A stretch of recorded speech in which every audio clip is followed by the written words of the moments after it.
દર્શક મિત્રો, વડોદરામાં ચૂંટણીનો માહોલ ગરમાયો છે. એક તરફ વર્ષોથી સત્તા પર રહેલી ભાજપની મજબૂત પકડ છે, તો બીજી તરફ કોંગ્રેસ આ વખતે પોતાની સ્થિતિ સુધારવા અને ભાજપને ટક્કર આપવા માટે નવા સમીકરણો સાથે મેદાનમાં ઉતરી છે.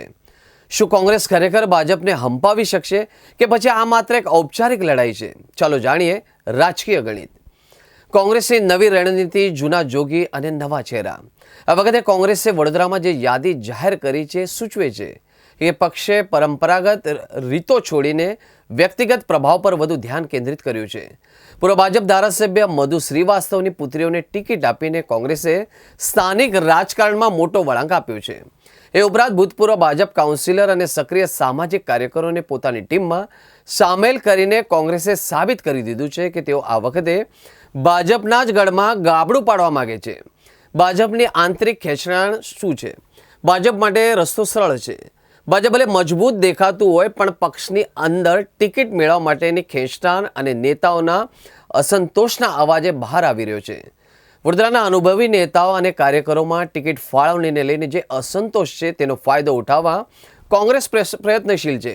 જો ભાજપમાં આંતરિક વિખવાદ વધશે તો ચોક્કસપણે કોંગ્રેસને સીધો લાભ મળી શકશે.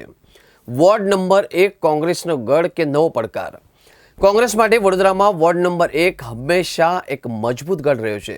જોકે આ વખતે બેઠકોના અનામતમાં થયેલા ફેરફારના કારણે કોંગ્રેસ માટે આ ગઢ જાળવી રાખવો એ પડકાર બની ગયો છે.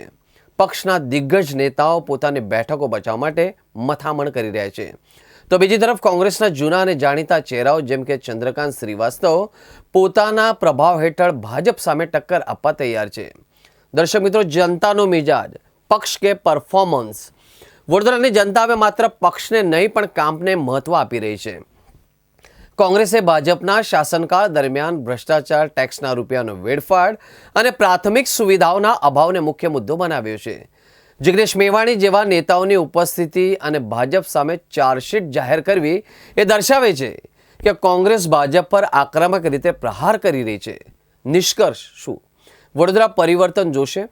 વડોદરામાં કોંગ્રેસનું સંગઠન લાંબા સમયથી નબળું હોવાની ચર્ચાઓ પણ થતી રહી છે, પરંતુ આ ચૂંટણીમાં તેમની વ્યૂહરચના અને મજબૂત ઉમેદવારોની પસંદગી એ બાબતની સાબિતી છે કે તેઓ ભાજપ માટે એક મોટો પડકાર બની શકે છે.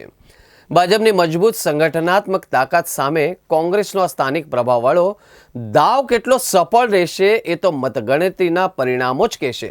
જો કે એક વાત સ્પષ્ટ છે કે આ વખતે વડોદરામાં ભાજપ માટે પણ એકતરફી જીત મેળવવી આસાન નથી.